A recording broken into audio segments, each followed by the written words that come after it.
गटाई दाब के मार डालेंगे। और यहाँ जय सिंह ने बड़ा दिमाग लगाया, इसलिए आपके जो बेटा है संभाजी, इनको हम लेके जाते हैं सिक्योरिटी के रूप में। अब पकड़ा गए ये दोनों लोग। संभाजी खिया में गरम लोहा डाल के भोंक दिया, ताल उधड़वा दिया था। मराठा साम्राज्य का पताका कटक से लेके अटक तक चला जाएगा। अब मराठा पहुंच गए सब कहां तक? अटक तक। डर गया सर, अरे यार मराठा से कौन लड़ेगा। देखिए भारत में अगर आप दो वंशों के बारे में देखेंगे ना, तो आप गौर से देखेंगे इन्होंने बड़े साम्राज्य की स्थापना किया, लेकिन इनके पास कुछ भी नहीं था। एक उसमें से मराठा, जिनका साम्राज्य बहुत बड़ा था, जिनके पास शुरुआत में कुछ भी नहीं था।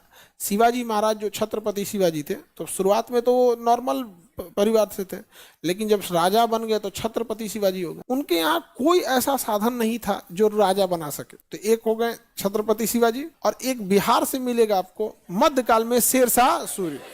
शेरशाह सूरी और चंद्रगुप्त। प्राचीन में अगर जाएंगे तो चंद्रगुप्त मौर्य भी था, प्राचीन में चंद्रगुप्त मौर्य। एकदम प्राचीन में हम नहीं कह रहे हैं, एकदम प्राचीन काल में नहीं, इधर 200 साल पहले की बात कर रहे हैं, 300 साल। तो एक शेरशाह सूरी, शेरशाह सूरी पढ़ा दिए हैं। शेरशाह सूरी के पास था क्या? कुछ भी नहीं था यहाँ पे। अब शेरशाह सूरी अगर 5 साल और जी जाता, 10 साल और जी जाता, तो मुगल लौट के आते ही नहीं सब। वो बाबर के बाद हुमायूं का तो छुट्टी कर दिया था, समझ में आ गया कि नहीं? और जितना विकास किया था, हो सकता था कि भारत की राजधानी पटना रहता। तो मराठों की शक्ति और शेरशाह सूरी की शक्ति, ये मुगलों के बाद ऐसा स्टार्ट हुआ था जिसमें किसी को कल्पना नहीं किया था कि ये इतने छोटे जगह से आके, इतने छोटे परिवार, मतलब पैसे से कमजोर थे, कोई बहुत बड़े राजा घर से नहीं थे, और बड़े साम्राज्य की स्थापना किया था। उसमें मराठा थे। मराठा एक्चुअल में सिसोदिया वंश के राजपूत थे। सिसोदिया वंश जो राजस्थान का था ना, उसी से वंशज थे वो, और वो क्या थे? राजपूत थे। समझ में आ गया कि नहीं आ गया? हालांकि बाद में मराठों में जो छत्रपति थे, राजा जो थे, वो राजपूत थे, और पेशवा जो थे वो ब्राह्मण थे। पेशवा जो थे वो लोग क्या थे? ब्राह्मण। बाद में राजा को हटा के शासन किसके ने कंट्रोल कर लिया? पेशवा ने। राजा को हटा के शासन किसने ले लिया? पेशवा ने ले लिया था यहाँ पर। समझ में? तो मराठा साम्राज्य की स्टार्ट करते हैं हम लोग, मराठा साम्राज्य के बारे में। तो छत्रपति शिवाजी ने मराठा साम्राज्य को क्या किया था? स्थापना किया था। यहाँ पर सिसोदिया वंश के थे, राजपूत थे यहाँ पर।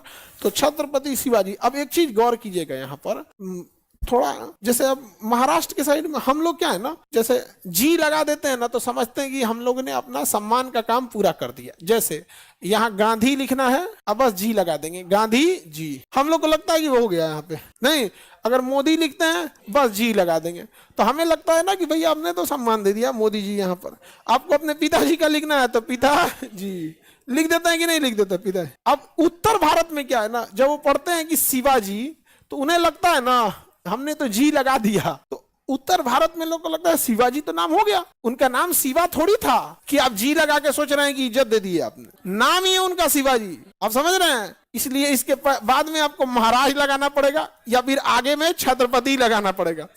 और चूंकि उत्तर भारत में हम लोग रहते हैं, उत्तर भारत में ऐसा लगता है लास्ट में जी लगा दिए, माता जी, पिताजी, दादाजी, तो सबका इज्जत हो गया। गांधी जी, मोदी जी, शिवाजी, लगता है सब में तो है ही है यहाँ पे।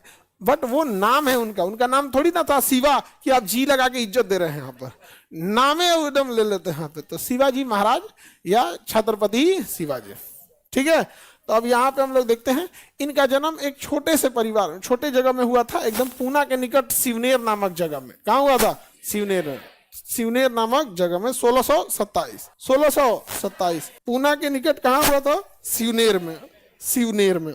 इनके पिताजी शिवाजी महाराज। अब यहाँ पर क्या था कि इनके जो पिताजी थे, पहले वो नौकरी करते थे अहमदनगर के शासकों के यहाँ। किसके पास? अहमदनगर के शासक के पास क्या करते थे? नौकरी करते थे।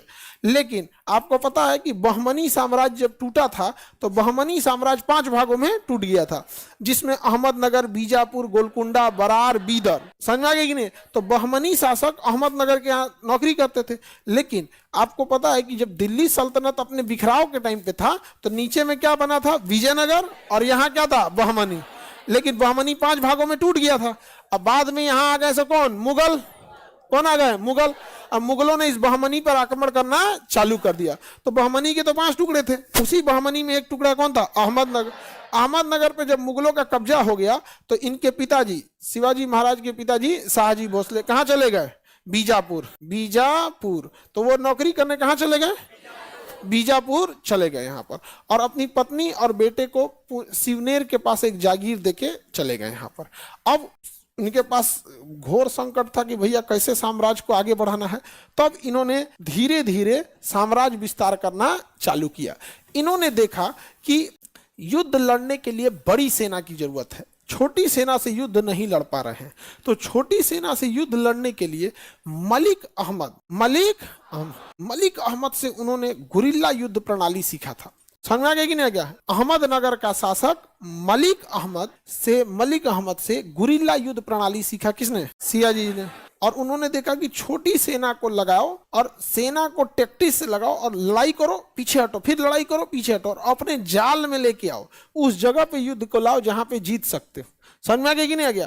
तो गुरिल्ला युद्ध प्रणाली इन्होंने कहां से सीख लिया? अहमदनगर के शासक से। क्या सीखे?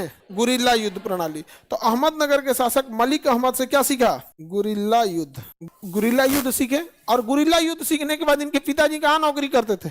बीजापुर पे आक्रमण कर दिए। कहाँ आक्रमण कर दिए? पहला आक्रमण कहाँ किए? बीजापुर में किए। पहला आक्रमण बीजापुर। समझ में आ गया कि नहीं आ गया? बीजापुर आक्रमण किए और इसके बाद से कुछ धन दौलत मिला। उसके बाद धीरे धीरे ये किला को जीतना चालू किए, जिसमें पनहाला का किला, पुरंदर का किला, ऐसे करके कई किला जीतना चालू किए। धीरे धीरे साम्राज्य विस्तार चालू किए यहाँ पे, और पैसा भी आने लगा। किला जीत लिए तो सुरक्षा की दृष्टि से था, किला के अंदर रह जाते थे लोग, बाहर युद्ध वाला आया मार तीर धनुष गोला बारूद रद्द कर देते थे। धीरे धीरे किला जीतना चालू किए। औरंगजेब को ये बात रास नहीं आ रही थी। 1627 चल रहा है, 1627 में इनका जन्म हुआ था, और औरंगजेब जो था इसी का समय औरंगजेब देखा कि यार ये तो आदमी धीरे धीरे बहुत आगे जा रहा है। तो औरंगजेब से पहली बार इनकी मुलाकात होती है 1657 में। 1657 में पहली बार किससे मुलाकात होती है? औरंगजेब। शिवाजी की मुलाकात किससे होती है? औरंगजेब सोचा